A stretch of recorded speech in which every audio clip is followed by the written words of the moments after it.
Next, I'd like to call upon Dr. Kuldeep Singh ji.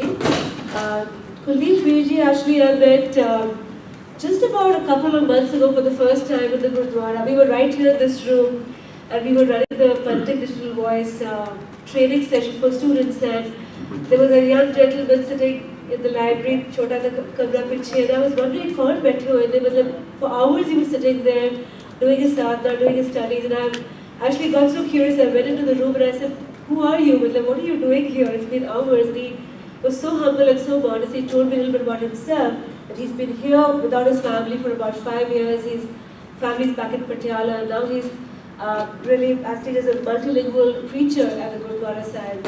And we know his biography, and he's going to be talking about what is a Gursikh life. Does it mean a stoic disposition?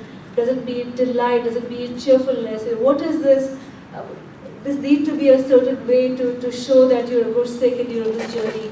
Can you be who you are without having to be somebody you prescribe to be or somebody that you are supposed to be perceived to be, right? So I would love to hear. I'm really looking forward to your talk today. Let me talk a little bit about biography. Dr. Singh is a multilingual Sikh scholar, writer, Gurbani interpreter, and advocate of global Sikh awareness. With his extensive knowledge of Gurbani and Sikh values, culture, and history, he has been invited to speak and teach at numerous universities, including UC Davis, Claremont McKenna, Loyola Marymount, and several CSUs. He currently serves as a curricular designer on a forthcoming Punjabi language program for the UC system. His present research focuses on the Sikh diaspora and cross-cultural adjustment. Above all, his passion is to inspire everyone he meets with the love and light of Sikhi. Dr. Kuldeep Singh has an MA in Comparative Religious Studies and a PhD in Literature from Punjabi University in Patiala. He is currently residing and working with the Sikh Gurudwara Sahib Sahib. Welcome, Dr. Sahib.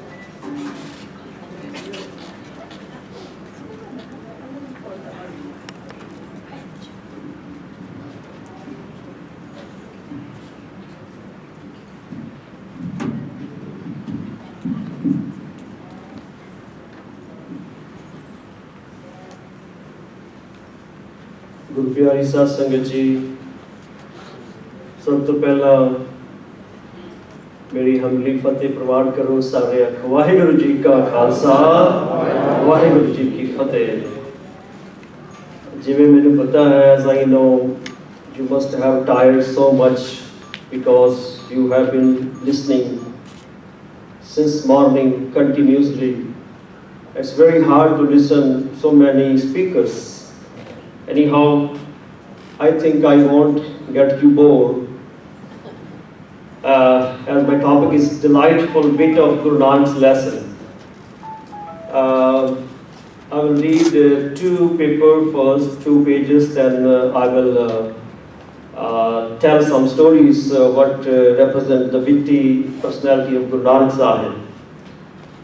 When we think of spirituality and religion, our mind often conjure up series and austere personas. Many of us tend to think of disciplined and stoic personality types. In fact, most of our visual depictions of Guru Nanak, the first Guru of our Sikh religion, is in keeping with the notion that sainthood is synonymous with solemnity. Guru Nanak is presented in portraits as a very old man with a white beard who seems quiet and reserved. And the most prevalent portrayals reflect Guru Nanak as a meditative elder showering a blessing of a silent grace with gesture of his hand.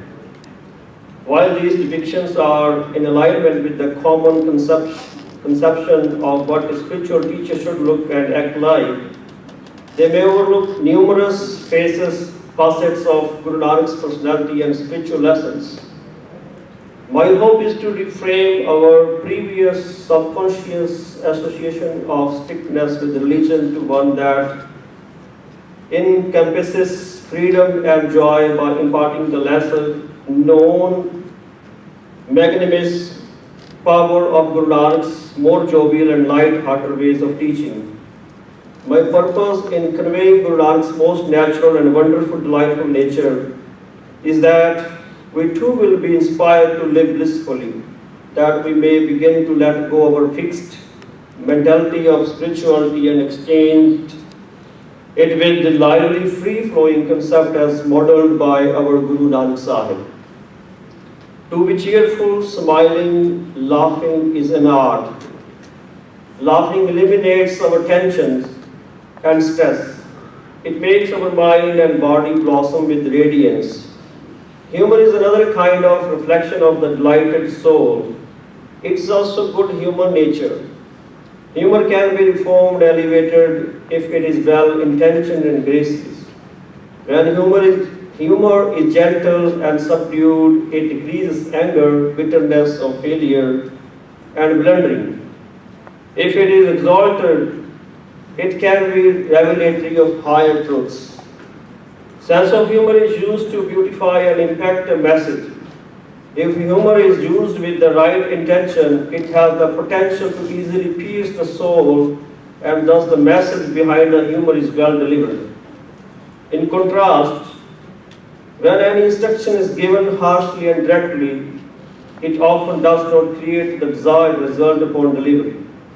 Guru Nanak therefore utilized a melodious and witty manner to convey his lessons with the love and care needed to promote a lasting and transformative impact. His playful and incredibly ingenious teaching methods were such that he purposefully put himself in varying situations in order to reveal the folly of one's character or actions. His ultimate goal was to uplift all of humanity to that higher state of being, and he did so in the most creative and innovative way. In Japji, Guru Nanak expresses that devotees of divine should always remain smiling, cheerful, and in the state of blissfulness. Nanak Bhagata Sada Vigas, Sunaya Dukh Paap Ka Das.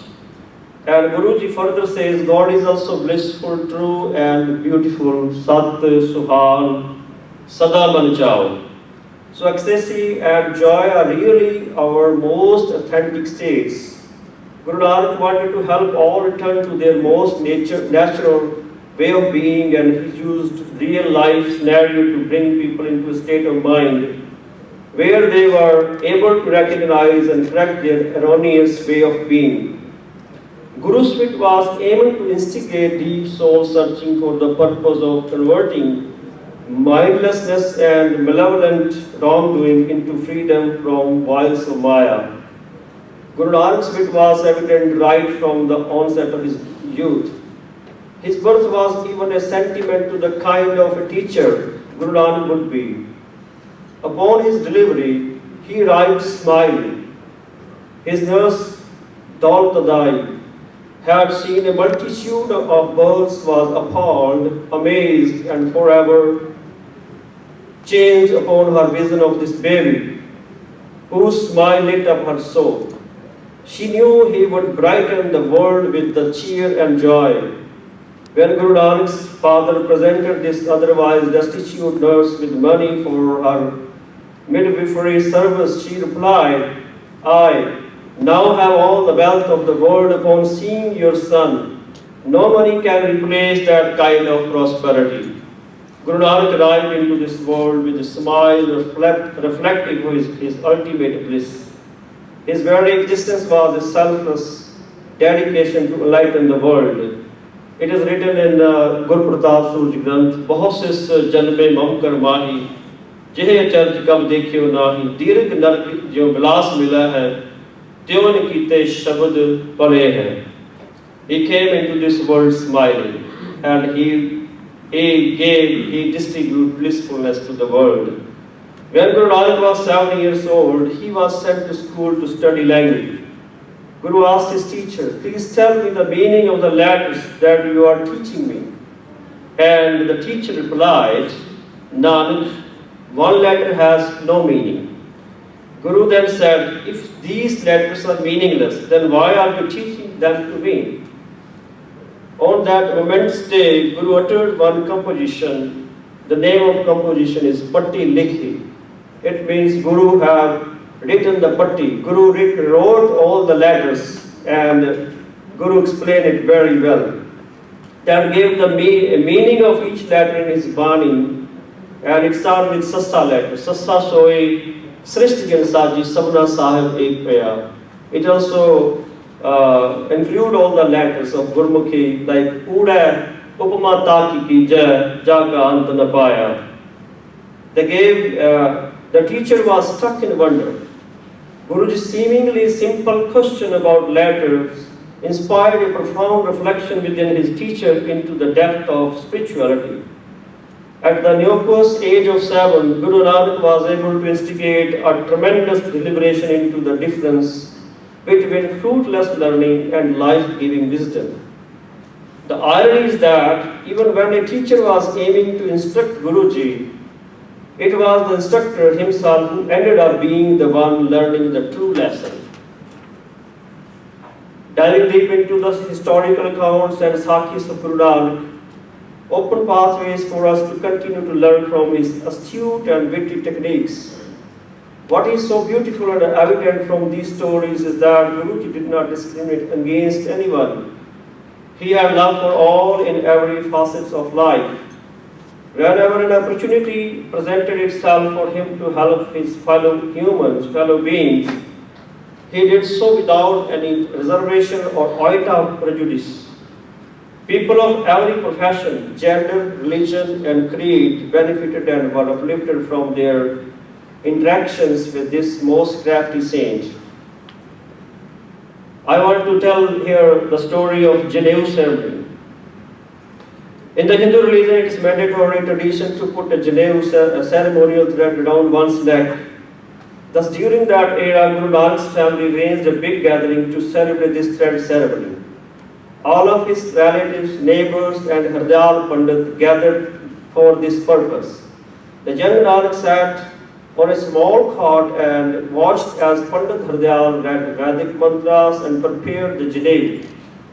Nanak observed all of these undertakings without interruptions. At the peak of the ceremony, when the time came for the Pandit to put the ceremonial thread around Guru Nanak's neck, Guru immediately refused him by grabbing hold of the Pandit's hand.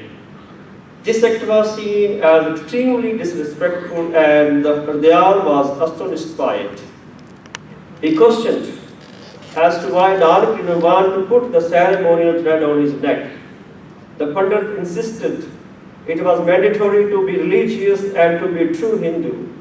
Guruji smiled lovingly and said, "Do you think religion is mandatory for everyone?" Pandit replied, "Of course, yes." Guru then uttered, "Then please put this Janev on my sister. She is 5 years older than me." Astonished, the Pandit retorted that women are not allowed to wear the ceremonial thread. Then Guru said, "Okay, I have a best friend Mardana, please put it on his neck." The Pandit again responded by saying that being a low caste person, Guru Nanak's friend had no right to wear it. Finally, Guru said, "Okay, then please put your Janev onto my neck, what you are wearing." Perplexed and now quite agitated, the Pandit countered, "No, you cannot have mine because it is special and it's only for Brahmin. It's made of resham." Guruji thenceforth asked, "Okay, if you will put this Janev on me, will it remain with me always? Will it never burn or wear off?" Flabbergasted and quite teased, the Pandit responded, "No, you need to put it on again when it wears off." Guru finally proclaimed, "O honored Pandit, I would like that one thread that will neither break nor get soiled, nor be burnt, nor lost. Na hi tutte, na mul lage, na hi jale na jaye, tan so mans nanka, jo gal chala paaye." The Pandit thought it was such a strange demand of Guru Nanak. When the Brahmin was unable to provide such Janev, then Guru Nanak shared the kind of Janev that one should wear. Guru Nanak uttered this Shabad, it is in Asakivar, Daya Kapa, Santokh Sood, Chat Gandhi Satvat, Eh Janev Ji Ka, Hai Tapande Karta. Make compassion the cotton, spin the knot of contentment and modesty, twist it with truth, such is the sacred thread of Pandit, endow me with that thread if you have it. This Sakhi shows how dramatically and to the extent with which Guru taught the divine universal message to all, despite social rank. It is also very revealing of Guruji's commitment of love to all living beings. He certainly was saying that everyone is deserving of the everlasting, eternal divine thread. The message further imparted by Guru Sahib is the Janev that everyone needs is the one of divine virtue, the one that everyone has a right to wear, the Janev of compassion, modesty and contentment.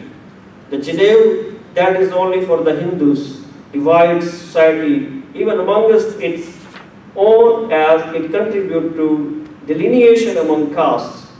Guruji said that he did not want a Janev of separation, but rather one of connection. The Janev is a thread. What is the function of thread? A thread is not for division. A thread connects beads together. So Guruji says the Janev as a connector, not a divider. Guruji's subtle wit continued in each and every circumstance of his life. Discreetly, he was also imparting his wisdom when Guruji lay silently without eating or drinking for several days. His family grew extremely concerned and called a physician, Hardas, to check up on their son. The doctor reached to check the pulse of Guru Nanak when Guru laughed affectionately at the physician and uttered, "O physician, why are you checking my pulse? O physician, pain is not in my body, it is in my soul, the pain of yearning of God." Guru Nanak was helping the physician to recognize that we too are not well when we are feeling, either consciously or subconsciously, the separation of Waheguru. The wit of this lesson opened the eyes of the physician to the notion that pain is not always related to the body and cannot always be diagnosed with the feeling a pulse or by checking just the body. Ego, pride, jealousy are also pain which cannot be traced by a doctor. Guru uttered the Shabad Vaid Bulaya Vaidgi, Pakat Tadole Ba, Pola Vaid Na Janai, Karak Kreje Ma. I have more stories, but I want to skip that because I'm saying time is. Guru's delightful wit never discriminated among any class, even the ruling and dominating class, Muslim priests or local rulers. His amusing teaching weaved their way into all hearts, no matter their wealth or status. Once Guru was asked by a Muslim priest if he felt the difference between a Hindu and a Muslim, to which Guru replied, "I love all the names of God. Hum balihari jao, jete tere naam hai." So the Qazi invited Guru to pray with him, and to his delight, Guruji obliged. When Guru entered the mosque, the Qazi and the ruler were praying, bowing their heads again and again, but Guru remained standing and smiling. When the elite ruler finished their namaz, both got angry and said sternly, "O Nanak, you are a kafir, impure one. You broke your promise to perform namaz with us." To this Guruji replied, "With whom should I perform the prayer? You both were not praying. Tell me the truth. Were your mind present in the prayer?" Both men became silent because the Qazi was actually thinking about his newborn pony while doing his namaz, and the ruler was mentally buying horses in Kabul during his prayer. So Guru's sarcastic remark rendered the men speechless and gave them each a great lesson to have full faith, devotion and concentration to make the mind fully present when praying. Guru Nanak always participated in the world around him, so when the opportunity presented itself, he could carefully impart great lessons in a dramatic way to deeply impact people's minds. He helped people realize mindless and ritualistic action in order for them to improve their spiritual journeys. Another instance of Guru's hilarious and effective experiential teaching strategies is when he went to Haridwar. People there were throwing water towards the sun as an offering to their ancestors. Guru joined the group of ritualistic enthusiasts and started throwing water in the opposite direction towards the west. All the people became curious as to who was the strange man throwing handfuls of water towards the west side. People finally succumbed to their curiosity and on behalf of the group approached the strange man throwing water in the opposite direction. Guru explained to his inquisitive audience that he was a farmer with a farm in the west suffering from drought season. He explained that he was throwing the water to nourish his crops. The people then asked Guru how far his farm was, and he replied that they were about 250 miles. Are you foolish, mental, or Nanak? Why? Guruji said, because how can water travel that far? If your water can reach the sun, which is 90 million miles far, then why can't mine? People became stunned and speechless. In this moment, many of them realized their foolishness. Guruji made the people who loved so much ponder and reflect on their fruitless actions. He never scolded, chastised, nor belittled. During his first journey towards Hindu shrines, Guru went to Jagannath Puri. It's a very interesting story. There were some so-called saints exploiting innocent people. Guru saw this injustice and decided to reveal the wrongdoing to help of people of their ignorance.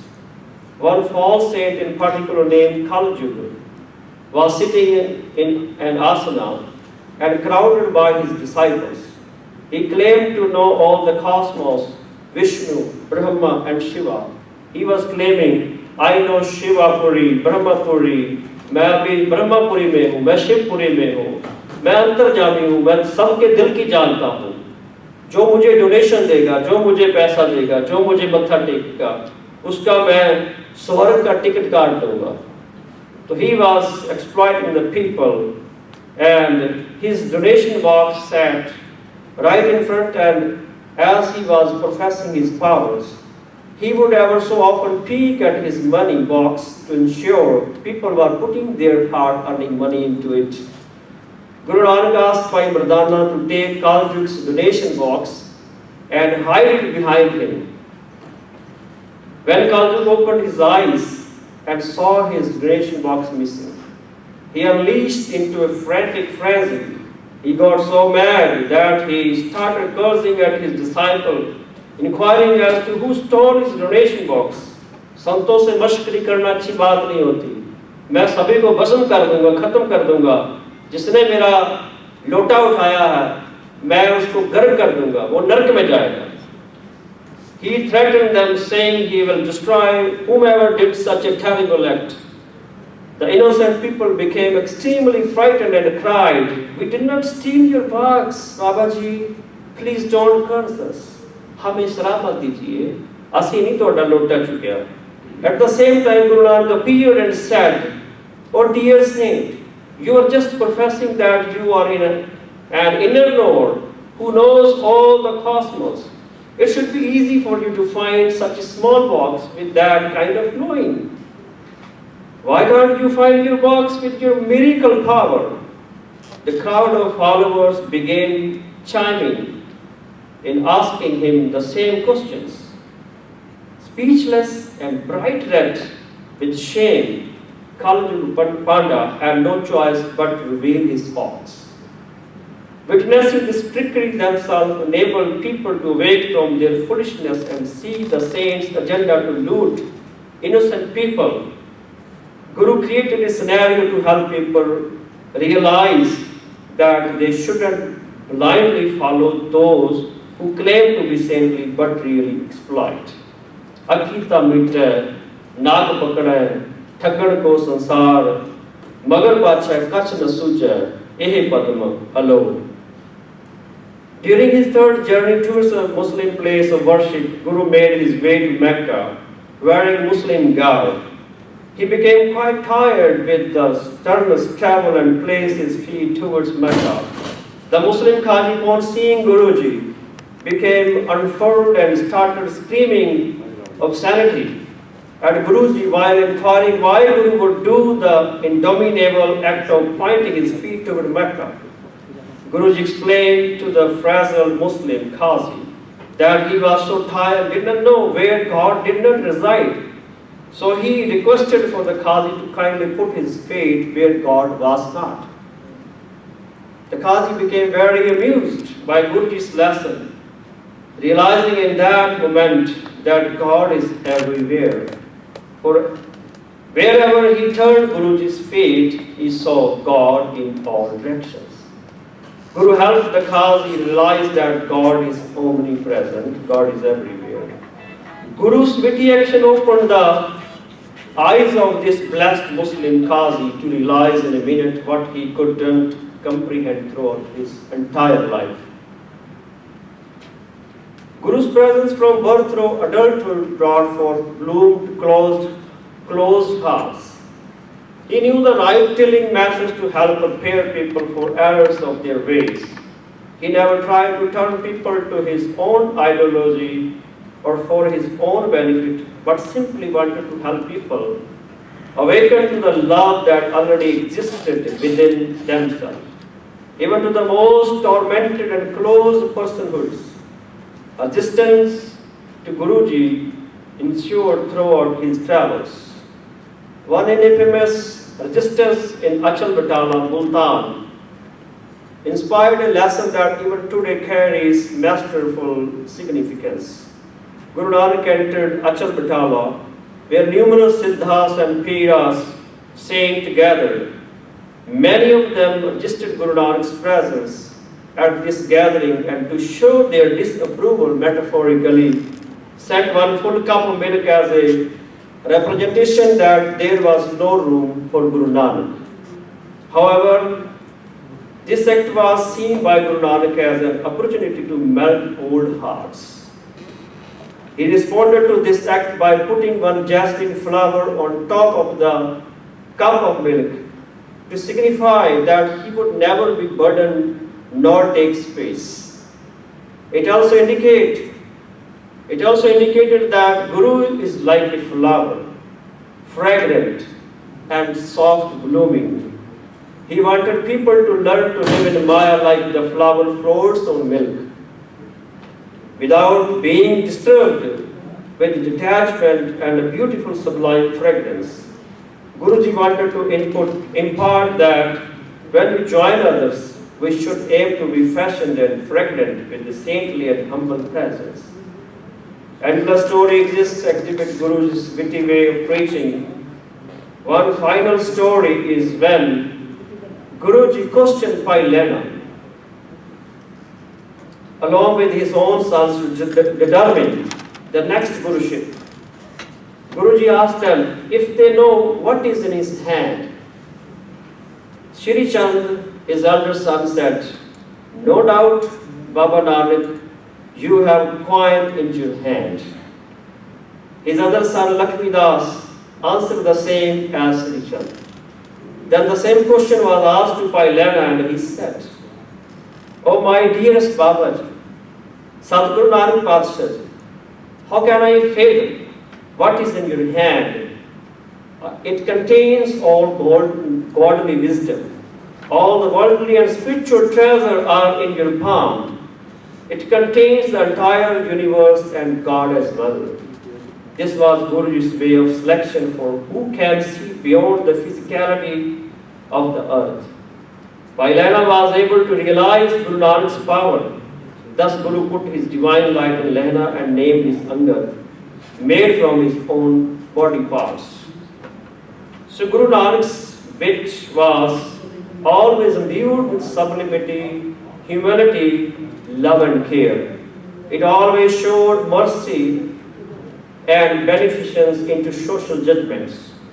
Arguments and distance yielded spontaneously to the genial influence of his keenness. Guru Nanak's delightful wit had unseen power which broke the strength of whatever Guru sought to change. It was never a joke or just for a frivolous whim. There was always a message and a merciful heart behind every one of his humorous lessons.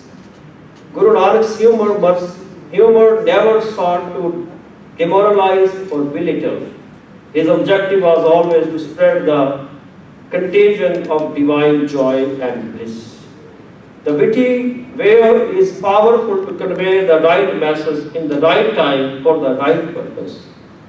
Guru had the great aim of human destiny and upliftment. He was so sympathetic with each and every one of his lessons. His way of teaching was transformative and experiential, caring and loving. He put himself in the place of the student and never showed himself as a teacher. He always felt the pain of humanity and chose the best way to convey his message, to transform lives from hell to heaven, from sinful to godly. Balihari Guru apane, Devadi Sadwar, Jin Mans the Devti Kiye, Kartanalagi Var. He loved all religions, all way of life, and that instilled purity, truthfulness, and righteousness into every life he encountered. He loved to smile and knew that the smile that radiated from within is magnetic. He wanted to share and inspire the magnetism with all. Thank you very much. Har jan gun gawat hasya. आओ सदा विकास विच रहिए, खुशियां विच रहिए, चढ़दी कला विच रहिए। भुला चुका दी माफी। वाहिगुरू जी का खालसा, वाहिगुरू जी की फतेह। बोले सो निहाल, सत श्री अकाल।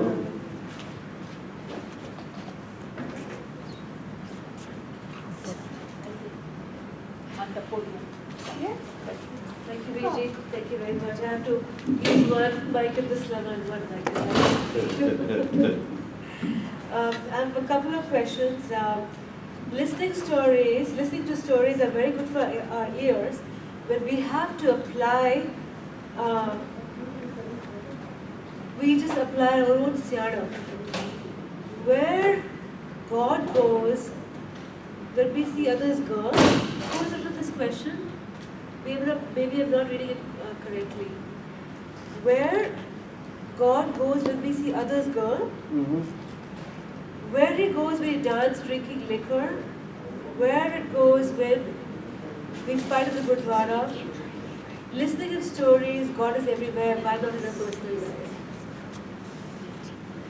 Very interesting question.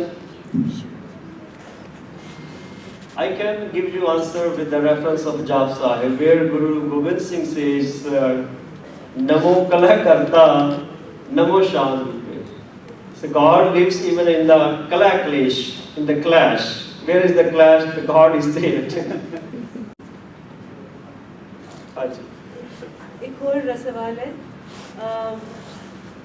if watering the sun cannot go too far in foolishness, then why is hiring people for doing a third part Sahib?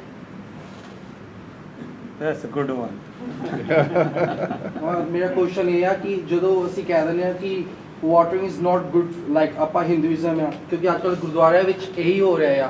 ਆਪਾਂ ਇੱਕ ਗੁਰਦੁਆਰੇ ਦੀ ਗੱਲ ਨਹੀਂ ਕਰ ਰਹੇ, ਆਪਾਂ ਸਾਰੇ ਗੁਰਦੁਆਰੇ ਦੀ ਗੱਲ ਕਰਦੇ ਹਾਂ ਕਿ ਆਪਾਂ ਅਖੰਡ ਪਾਠ ਸਾਹਿਬ ਕਰਦੇ ਹਾਂ। ਜਿਵੇਂ ਮੈਂ ਹਾਇਰ ਕਰ ਲਿਆ, ਮੈਂ ਘਰੇ ਬੈਠਾ ਬਸ ਫੋਨ 'ਤੇ ਲੱਗਾ ਆ, ਅਖੰਡ ਪਾਠ ਸਾਹਿਬ ਮੇਰੇ ਨਾਂ 'ਤੇ ਹੋ ਰਿਹਾ। ਮਤਲਬ ਇਹ ਗੱਲਾਂ ਫੁਲਿਸ਼ਨੈਸ ਆ, ਆਪਾਂ ਹਿੰਦੂਇਜ਼ਮ ਨੂੰ ਕਰ ਰਹੇ ਹਾਂ, ਸਪੋਰਟ ਕਰ ਰਹੇ ਹਾਂ, ਰਾਈਟ। ਕਿ ਅਗਰ ਪਾਣੀ ਪਾਣਾ ਨਹੀਂ ਜਾ ਰਿਹਾ ਰੱਬ ਕੋਲ ਤੇ ਕੋਈ ਹੋਰ ਪਾਠ ਕਰ ਰਿਹਾ ਤਾਂ ਸਾਡਾ ਕਿੱਦਾਂ ਲੱਗ ਜੂਗਾ, ਰਾਈਟ। ਲਾਈਕ ਆਪਾਂ ਅਖੰਡ ਪਾਠ ਸਾਹਿਬ ਕਰਾਉਂਦੇ ਹਾਂ ਤੇ ਬਾਹਰ ਅਸੀਂ VIPs ਨੂੰ ਦੇ ਰਹੇ ਹੁੰਦੇ ਹਾਂ, ਵੈਲਕਮ ਕਰ ਰਹੇ ਹੁੰਦੇ, ਅੰਦਰ VIP ਜਿਹੜਾ ਬੈਠਾ ਸੀ ਉਹਨੂੰ ਪੁੱਛਦੇ ਨਹੀਂਗੇ, right.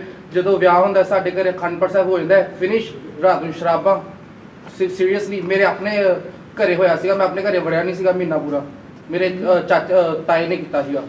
Very good, it's a great unfortunate for us ਕਿ ਅਸੀਂ ਇਸ ਤਰ੍ਹਾਂ ਦੀਆਂ ਗੱਲਾਂ ਕਰਦੇ ਆ, ਕਿਉਂਕਿ ਨਾਨਕ ਅੱਗਾ ਸੋ ਮਿਲਿਆ ਜੇ ਖੱਟੇ ਘਾਲੇ, ਤੇ ਸਾਨੂੰ ਉਹੀ ਪ੍ਰਾਪਤ ਹੁੰਦਾ ਜੋ ਅਸੀਂ ਆਪਣੇ ਹੱਥੀਂ ਕਰਨਾ, ਆਪਣਾ ਹੱਥੀਂ ਆਪਣਾ ਆਪੇ ਹੀ ਕਾਜ ਸਵਾਰੀਏ। ਇਹ ਰਿਚੁਅਲਸ ਅਸੀਂ ਸਾਰਿਆਂ ਦੇ ਨਾਲ ਮਿਲ ਕੇ ਕੀਤੇ ਨੇ, ਸਾਨੂੰ ਚੰਗੇ ਵੀ ਲੱਗਦੇ ਨੇ, ਕਿਉਂਕਿ ਅਸੀਂ ਆਪ ਬਾਣੀ ਪੜ੍ਹਨਾ ਨਹੀਂ ਚਾਹੁੰਦੇ, ਸਾਨੂੰ ਔਖਾ ਲੱਗਦਾ ਹੈ। ਅਸੀਂ ਸੋਚਦੇ ਹਾਂ ਵੀ ਚਲੋ ਜਿੱਥੇ ਬਾਕੀ ਚੀਜ਼ਾਂ ਨੂੰ ਖਰੀਦ ਲੈਂਦੇ ਹਾਂ, ਕਾਰ ਵੀ ਖਰੀਦ ਲੈਂਦੇ, ਘਰ ਵੀ ਖਰੀਦ ਲੈਂਦੇ, ਕੱਪੜੇ ਵੀ ਖਰੀਦ ਲੈਂਦੇ, ਉੱਥੇ ਬਾਬਾ ਵੀ ਖਰੀਦ ਸਕਦੇ ਆਪਾਂ, ਤੇ ਉਹ ਵੀ ਬੜਾ ਸਸਤਾ ਮਿਲ ਜਾਂਦਾ। ਪਰ ਇਸ ਤਰ੍ਹਾਂ ਨਹੀਂ ਹੈ। ਮਹਾਰਾਜ ਕਹਿੰਦੇ ਨੇ ਆਪਣਾ ਹੱਥੀਂ ਆਪਣਾ ਆਪੇ ਹੀ, ਆਪੇ ਵੇਚ ਆਪੇ ਹੀ ਖਾ। एक लास्ट सवाल है, this is kind of overarching सवाल, is Sikh red मर्यादा is bigger or is a Sikh? These are very fundamental questions you're asking. ਸਿੱਖ ਮਰਿਆਦਾ ਬਿਗੜ ਹੈ ਜਾਂ ਸਿੱਖ, ਦੋਨੇ ਹੀ ਬਿਗੜ ਨੇ। ਸਿੱਖ ਮਰਿਆਦਾ ਨੂੰ ਫਾਲੋ ਕਰਕੇ ਸਿੱਖ ਬਣਨਾ, ਤੇ ਜੇ ਸਿੱਖ ਬਣ ਜਾਏ ਤਾਂ ਸਿੱਖ ਮਹਾਨ ਹੋ ਜਾਂਦਾ ਹੈ। ਸੱਚੋ ਹੋਰ ਹੈ ਸਭ ਕੋ ਉੱਪਰ ਸੱਚ ਅਚਾਰ। ਗੁਰੂ ਕਹਿੰਦੇ ਨੇ ਕਿ ਸੱਚ ਵੱਡਾ ਹੈ, ਰੱਬ ਵੱਡਾ ਹੈ, ਪਰ ਰੱਬ ਤੋਂ ਵੀ ਕੋਈ ਵੱਡੀ ਚੀਜ਼ ਹੈ, ਉਹ ਸੱਚ ਅਚਾਰ ਹੈ, ਉਹ ਸਿੱਖ ਦਾ ਜੀਵਨ ਹੈ, ਉਹ ਸਿੱਖ ਦੀ ਲਾਈਫ ਹੈ। ਰਹਿਤ ਮਰਿਆਦਾ ਵੱਡੀ ਹੈ, ਪਰ ਰਹਿਤ ਆਪਣੇ ਆਪ 'ਚ ਵੱਡੀ ਨਹੀਂ ਹੈ ਜਦ ਤੱਕ ਸਿੱਖ ਉਸ ਨੂੰ ਨਹੀਂ ਜਿਉਂਦਾ। ਅੱਜ ਕੱਲ੍ਹ ਕੋਈ ਆਪਾਂ ਦੇਖ ਰਹੇ ਹਾਂ, ਕੋਈ ਸਿੱਖ ਮਤਲਬ ਟੂ ਬੀ ਵੈਰੀ ਫਰੈਂਕ, ਆਪਾਂ ਦੇਖੀਦਾ ਕਿ ਮੇਰੇ ਹੁਣ ਫਰੈਂਡਸ ਆ, ਉਹ ਕਹਿੰਦੇ ਕਿ ਸਿੱਖੀ ਅੰਦਰ ਹੋਣੀ ਚਾਹੀਦੀ ਹੈ, ਸਰੂਪ 'ਚ ਨਹੀਂ ਹੋਣੀ ਚਾਹੀਦੀ। ਉਹਨਾਂ ਨੇ ਵਾਲ ਕਟਾਏ ਹੋਏ ਨੇ, ਤੇ ਜਦ ਤੱਕ ਸਿੱਖੀ ਸਾਡੇ ਕੀ ਕਹਿੰਦੇ ਨੇ ਸਰੂਪ 'ਚ ਨਹੀਂ ਹੈਗੀ ਤਾਂ ਅੰਦਰ ਕਿੱਦਾਂ ਹੋ ਸਕਦੀ ਆ? ਅੰਦਰੋਂ ਹੀ ਅਸੀਂ ਰਿਪਰੈਜ਼ੈਂਟ ਉਹੀ ਕਰਦੇ ਹਾਂ, ਬਾਹਰ ਜੋ ਸਾਡੇ ਅੰਦਰ ਹੋਗਾ। ਅਗਰ ਮੇਰੇ ਅੰਦਰ ਈਰਖਾ ਆ ਤੁਹਾਡੇ ਪ੍ਰਤੀ, ਕਿਸੇ ਹੋਰ ਦੇ ਪ੍ਰਤੀ, ਰਾਈਟ, ਤੇ ਮੈਂ ਉਹੋ ਜਿਹਾ ਰਿਪਰੈਜ਼ੈਂਟ ਕਰੂੰਗਾ।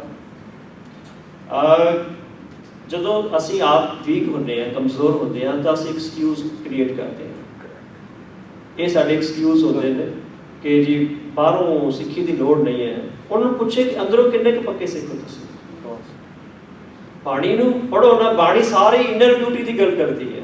ਬਾਣੀ ਦੇ ਵਿੱਚ ਤਾਂ ਆਊਟਰ ਗੱਲ ਹੀ ਨਹੀਂ ਹੈ ਕਿ ਰਹਿਤ ਮਰਿਆਦਾ 'ਚ ਆ ਕੇ ਅਸੀਂ ਕੇਸ ਲਿਖਣੇ ਆ। ਉਹਨਾਂ ਨੂੰ ਪੁੱਛੋ ਕਿ 100 ਸਿੱਖ ਸਖਾ ਬੰਧਨ ਪੈ ਭਾਈ, ਗੁਰੂ ਸਾਹਿਬ ਨੇ ਜਾਂ ਕਿੰਨਾ ਕੁ ਕੰਟਰੋਲ ਕਰ ਲਿਆ ਕਾਮ ਕਰੋ ਲੋਕ ਓਮਕਾਰ ਤੇ, ਜਾਂ ਕਿੰਨੀ ਗੱਲ ਅਸੀਂ ਗੁਰੂ ਦੀ ਮੰਨ ਲਈ ਹੈ।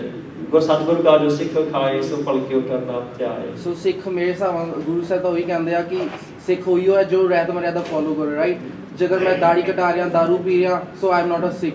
ਸਿੰਪਲ ਜੀ ਗੱਲ ਆ। ਆਪਾਂ ਰਹਿਤ ਮਰਿਆਦਾ ਨੂੰ ਅਗਰ ਚੱਲੀਏ ਤਾਂ ਸਿੱਖ ਉਹ ਨਹੀਂ ਹੈਗਾ ਕਿ ਜਿਹੜਾ ਦਾੜੀ ਕਟਾ ਰਿਹਾ, ਕਲੱਬਾਂ ਵਿੱਚ ਨੱਚ ਰਿਹਾ, ਧੀਆਂ ਭੈਣਾਂ ਦੀ ਇੱਜ਼ਤ ਨਹੀਂ ਕਰਦਾ, ਗਲਤ ਕੰਮ ਕਰਦਾ। You can understand.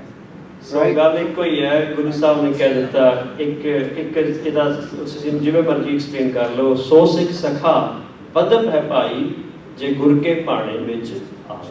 ਸੋ ਗੁਰੂ ਦਾ ਜੋ ਭਾਣਾ ਹੈ, ਜੋ ਗੁਰੂ ਦਾ ਹੁਕਮ ਹੈ, ਉਸ ਨੂੰ ਜਿਹੜਾ ਕੋਈ ਮੰਨਦਾ ਸਿੱਖ ਉਹ ਹੈ।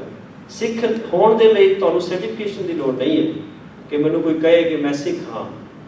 ਅਸੀਂ ਤਾਂ ਅੱਜ ਪੁੱਛਦੇ ਹਾਂ ਨਾ ਕੋਰਟ ਦੇ ਕੋਲੋਂ ਕਿ ਸਿੱਖ ਕੌਣ ਹੈ, ਤੇ ਗੁਰੂ ਗ੍ਰੰਥ ਸਾਹਿਬ ਕਿਉਂ ਨਹੀਂ ਪੁੱਛਦੇ? ਆਪਣੇ ਆਪ ਨੂੰ ਗੁਰੂ ਗੋਬਿੰਦ ਸਿੰਘ ਜੀ ਨੇ 3 ਗੱਲਾਂ ਕੀਤੀਆਂ ਸੀ ਜਦੋਂ ਉਹ ਜੋਤੀ ਜੋਤ ਸਮਾਏ ਸੀ। ਉਹਨਾਂ ਨੇ ਕਿਹਾ ਸੀ ਦਿਦਾਰ ਖਾਲਸੇ ਦਾ, ਪੂਜਾ ਅਕਾਲ ਕੀ, ਪਰਚਾ ਸ਼ਬਦ ਦਾ।